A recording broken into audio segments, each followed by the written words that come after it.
नमस्कार, ये है इंडिया में आपका बहुत स्वागत करते हैं। भारतीय इतिहास के मध्यकालीन भक्ति विकास में निताई और निमाई का नाम बड़ी श्रद्धा से लिया जाता है। भगवत भक्ति के प्रचार से निताई और निमाई ने केवल बंग देश को ही नहीं, समस्त भारत को प्रभावित किया है। नित्यानंद मधुराति मधुर भक्ति सुधा का पान करके रात दिन उन्मत्त की तरह हरि नाम ध्वनि से असंख्य जीवों का उद्धार करते रहते थे। सस्य श्यामला वंग भूमि के वीरभूमि जनपद के एकचा गांव में शाके 1395 के माघ मास में श्री नित्यानंद का जन्म हुआ था। उनके माता पिता हड़ाई पंडित और पद्मावती बड़े धर्मनिष्ठ थे। दोनों विष्णु भक्त थे। एक बार पद्मावती ने स्वप्न में एक महापुरुष को देखा। उन्होंने कहा, तुम्हारे गर्भ से एक ऐसा पुत्र उत्पन्न होगा जो पापियों का उद्धार करेगा और नर नारियों को भक्ति का मार्ग दिखाएगा। नित्यानंद ने महापुरुष के कथन की सत्यता प्रमाणित कर दी। बचपन से ही नित्यानंद में अलौकिक पुरुष के लक्षण प्रकट होने लगे। वे श्री कृष्ण की बाल लीला का अनुकरण करते करते उन्मत्त हो जाया करते थे। वे बाल्यावस्था से ही संसार के प्रपंचों के प्रति उदासीन रहने लगे। कहते हैं कि एक बार आप श्री राम लीला में लक्ष्मण जी का अभिनय कर रहे थे। अभिनय करते करते आपको भावावेश हो गया। मेघनाथ के साथ युद्ध का प्रसंग था। जैसे ही आपको शक्ति बाण लगा, आप बेहोश होकर पृथ्वी पर गिर पड़े। जो बालक हनुमान बना था वह अबोध था। वह लाने गया था संजीवनी बूटी, पर भूल कर अपने घर चला गया। जब बहुत देर होने लगी तो लोग उन्हें जगाने लगे, परंतु ये तो सचमुच मूर्छित थे। फिर जगह कैसे? लीला देखने वालों में वैद्य, डॉक्टर आदि भी थे।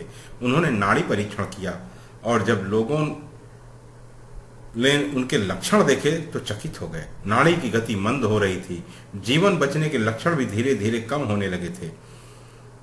लोगों को जब चिकित्सकों की राय पता चली तो पूरे दर्शक समाज में खलबली मच गई। किसी ने इनके घर जाकर इनके माता पिता को खबर दी। वे बेचारे भी रोते बिलखते दौड़ आए। इनकी दशा देखकर सिर पीटकर रुदन करने लगे। इतने में जो बालक श्री राम जी का अभिनय करते हुए अपनी गोद में इनका सिर लेकर रुदन कर रहा था, उसे याद आया कि अभी तक हनुमान संजीवनी लेकर क्यों नहीं आए।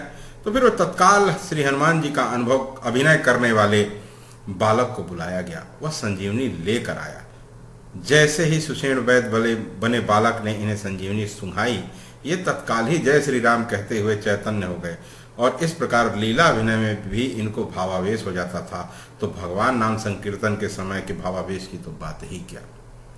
एक बार उनके घर पर एक सन्यासी आए। निताई के स्वभाव और उनकी प्रतिभा पर आकृष्ट होकर उन्होंने अपने साथ ले लिया। निताई इस घटना के बाद फिर कभी घर नहीं लौटे। निताई ने तीर्थाटन आरंभ किया। अयोध्या हस्तिनापुर होते हुए वे ब्रज पहुंचे। इस तीर्थ यात्रा में उनकी श्री माधवेंद्रपुरी से भेंट हुई।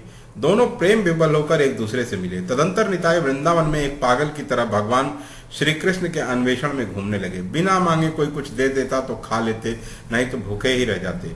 महात्मा ईश्वरपुरी ने उनसे एक बार कहा, ठाकुर यहाँ क्या देखते हो? तुम्हारे श्री कृष्ण तो नवद्वीप में सची के घर पैदा हो गए हैं। निताई नवद्वीप के लिए चल पड़े। नित्यानंद नवद्वीप पहुंचकर नंदन आचार्य के घर ठहर गए। निमाई पंडित ने अपने शिष्यों सहित निताई के दर्शन किए। उनके कानों में कुंडल थे। शरीर पर पीतांबर लहरा रहा था। उनकी भुजाएं घुटनों तक लंबी थी। उनकी कांति अत्यंत दिव्य थी। निमाई अपने आप को अधिक संभाल न सके। श्री गौरचंद्र ने उनकी चरण वंदना की। नित्यानंद ने उनको अपने प्रेमालिंगन में आबद्ध कर लिया। दोनों अद्भुत कंप, अश्रुपात, गर्जन और हुंकार से सारे वातावरण को प्रभावित कर दिया। चैतन्य ने कहा, बंगाल में भक्ति भागीरथी के प्रवाहित होने का समय आ गया है। निताई और निमाई की अलौकिक छवि ने नवद्वीप को मनोमुग्ध कर दिया। माता सची निताई को अपने बड़े लड़के के समान मानती थीं। उनके जीवन की अनेक अलौकिक घटनाएं हैं। एक बार वे गौर के घर में अवधूत वेश में पहुंच गए। निताई के नयनों से अश्रु बह रहे थे। मधुर हरि नाम का रसना उच्चारण हो रहा था। वे बाह्य ज्ञान से शून्य थे। गौर ने माला पहनाकर उनका चरणामृत लिया। निताई चैतन्य आदेश से नवद्वीप और उसके आसपास के स्थानों में हरि नाम का प्रचार करने लगे।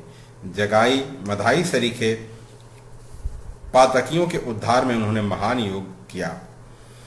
जगाई मधाई महान क्रूर कर्मा पापाचार की पराकाष्ठा और साक्षात पाप रूप ही थे। कोई भी पातक, उपपातक या महापातक ऐसा नहीं था जो इनके द्वारा किया न जाता हो। यद्यपि इन्होंने ब्राह्मण वंश में जन्म लिया था, पर कर्म इनके ऐसे थे कि राक्षस भी लज्जित हो जाएं। नाम तो इनके जगन्नाथ और माधव थे, परंतु कर्म से ये हिरण्याक्ष और हिरण्यकश्यप ही थे। लूट, हत्या, मद्यपान, मांसाहार, परदाराभिगमन इनके नित्य कर्म थे। गौड़ देश के शासक की ओर से ये नदिया के कोतवाल बनाए गए थे। सदा डेरा तंबू लिए एक मोहल्ले से दूसरे मोहल्ले में दौरा करते रहते थे। जिस मोहल्ले में इनका डेरा पड़ जाता, उस मोहल्ले के लोगों के प्राण सूख जाते। ऐसे नर पिशाचों पर एक दिन श्री नित्यानंद जी की दृष्टि पड़ी।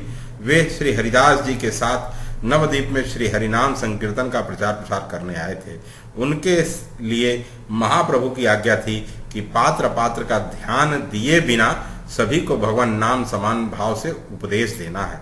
नित्यानंद जी ने जिस समय जगाई मधाई को देखा, उस समय वे दोनों मदिरा के मद में उन्मत्त होकर प्रलाप कर रहे थे। लोगों द्वारा उन्हें ज्ञात हुआ कि ये हैं तो ब्राह्मण कुमार ही, परंतु राजमद से उन्मत्त होकर ये चंडालों से भी पतित हो गए हैं। उनकी इस शोचनीय दशा पर नित्यानंद जी को बड़ी दया आई। वे सोचने लगे कि जिन लोगों ने भगवान नाम का आश्रय ले रखा है, उनको उपदेश देने से अधिक आवश्यक ऐसे लोगों को उपदेश देना है जो भगवत विमुख है। किसी प्रकार इन लोगों का उद्धार होना चाहिए। हरिदास जी से और महाप्रभु के पास पहुंचने पर उनसे भी उन्होंने अपनी इच्छा बताई। प्रभु ने हंसते हुए कहा, जिन्हें आपके दर्शन हो चुके हैं और जिनके उद्धार की बात आपके मन में आ चुकी है, अब वे भला पापी कैसे रह सकते हैं? अर्थात उनका तो उद्धार होना ही है। महाप्रभु की ओर से नित्यानंद जी को जगाई मधाई के उद्धार का संकेत मिल गया है। एक रात वे जानबूझकर उस रास्ते से गए जिधर दोनों मदिरा पी रहे थे। निताई मधुर स्वर में संकीर्तन करते हुए जा रहे थे। मधाई ने कई बार पूछा कौन है, परंतु इन्होंने जानबूझकर उत्तर नहीं दिया।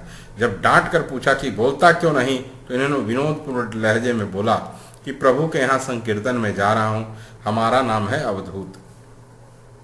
अवधूत नाम सुनते ही मधाई चिढ़कर बोला, क्यों बे बदमाश, मुझसे दिल लगी करता है? यह कहकर उस दुष्ट ने पास में पड़े हुए एक घड़े के टुकड़े को उठाकर श्री नित्यानंद जी के सिर में मारा।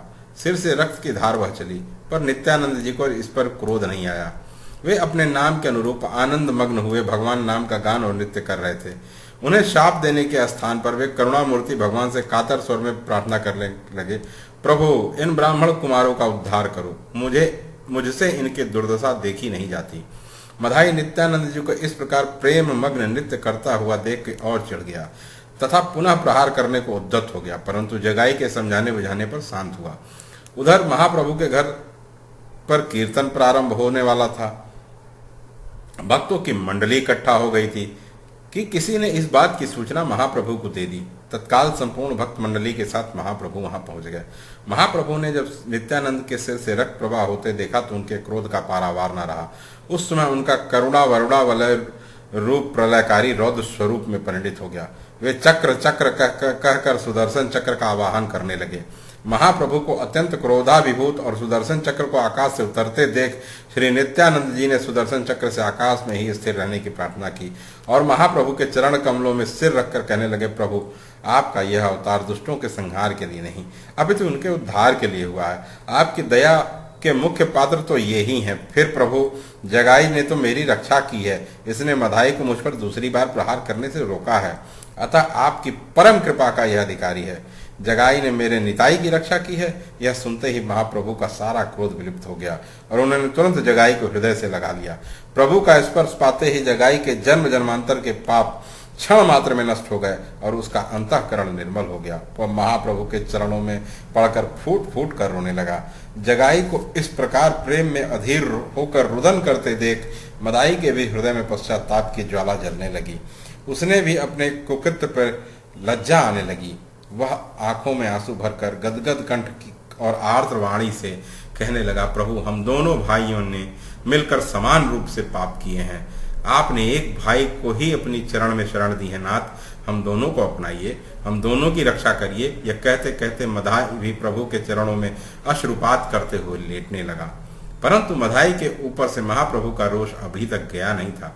वे गंभीर स्वर में बोले, मधाई, तूने मेरा अपराध किया होता तो मैं तुझे क्षमा कर देता, पर तूने श्रीपाद नित्यानंद जी का अपराध किया है, अतः उन्हीं से क्षमा मांग। जब वे तुझे क्षमा करेंगे तभी तो मेरा अनुग्रह भाजन हो सकेगा, अन्यथा तेरा कल्याण संभव नहीं है। यह सुनकर मधाई श्रीपाद नित्यानंद जी के चरणों में आया पड़ा और आंसुओं से उनके चरणों का प्रक्षालन करने लगा। उसका यह पश्चाताप देखकर श्रीपाद करुणा विगलित हो उठे। उन्होंने महाप्रभु से कहा, प्रभु, मेरे हृदय में इस मधाई के प्रति अणुमात्र भी रोष नहीं है। यदि मैंने जन्म जन्मांतरों में कोई भी सुकृत किया हो तो उसका पुण्य मैं इन दोनों भाइयों को देता हूँ। इतना सुनते ही महाप्रभु ने दौड़कर मधाई को अंक में उठा लिया और कहने लगे, मधाई, अब तुम मेरे अत्यंत प्रिय हो गए हो। श्रीपाद की कृपा से तुम पाप रहित हो गए हो। उन्होंने अपने सभी पुण्य प्रदान कर तुम्हें परम भागवत का वैष्णव बना दिया है। ऐसे करुणा विग्रह और पतितोद्धारक थे श्रीपाद नित्यानंद जी, जिन्होंने अपने ऊपर प्रहार करने वाले को भी न केवल क्षमा किया बल्कि अपने जन्म जन्मांतर का पुण्य भी दे दिया। तभी तो महाप्रभु चैतन्य भी उन्हें अपना बड़ा भाई मानते थे। श्रीपाद नित्यानंद जी चैतन्य महाप्रभु के साथ नवद्वीप से पुरी आए। फिर उनके आदेश से गौड़ देश में हरि नाम का प्रचार करने के लिए चल पड़े। गौरांग के कहने पर उन्होंने पुनः विवाहित जीवन में प्रवेश किया। अंबिका नगर के सूर्य दास की कन्या वसुधा और जाह्नवी का उन्होंने पाणी ग्रहण किया। वे खड़दह में भगवती भागीरथी के तट पर निवास करने लगे। उनके वीरचंद्र नाम का एक पुत्र भी हुआ। एक दिन भगवान श्याम सुंदर के मंदिर में हरि का नाम लेते लेते वह सदा के लिए अचेत हो गए। भगवान ने अपने भक्त को अपना लिया। श्री नित्यानंद जी श्री बलराम जी के अवतार हैं। एक बार उनके मन में यह चाह उत्पन्न हुई कि अब प्रेमोन्मत्तता का रसास्वादन करना चाहिए, अतः वे ही श्री बलराम जी श्री नित्यानंद महाप्रभु के रूप में प्रकट हुए। आपके अगाध हृदय में संपूर्ण प्रेम राशि आकर परिपूर्ण रूप से भर गई, परंतु फिर भी आपको प्रेम तृष्णा बनी रहती थी। आपका प्रेम ऐसा बढ़ा कि उसका भार आपसे संभाले नहीं बनता था। तब आपने उसे अपने पार्षदों या शिष्यों में यथा योग्य स्थापित किया। आपके प्रेम की कथा कहते कहते और सुनते सुनते अनेकों जन प्रेम मत वाले हो गए। इसके अनेकों ग्रंथ साक्षी हैं। तो ये थी श्री निताई जी की कथा। आपको कैसी लगी है इसको जरूर कमेंट में कमेंट करके बताएं, और अगर हमारा प्रयास आपको अच्छा लगता है तो चैनल को लाइक शेयर सब्सक्राइब जरूर करें। आगे की और कथाओं के साथ हम जल्दी ही मिलेंगे। तब तक के लिए आज्ञा दें। धन्यवाद।